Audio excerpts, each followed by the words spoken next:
how to create a shared Google Drive folder. So if you want to create a shared Google Drive folder, it's actually quite very simple to do so.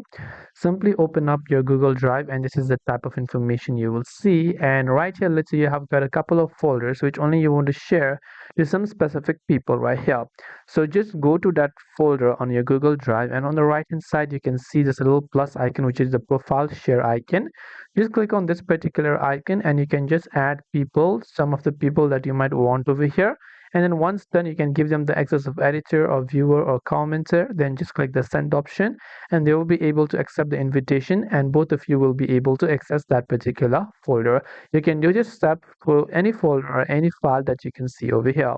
And this way you should be able to share Google Drive folder with others. I hope that this video really helped you.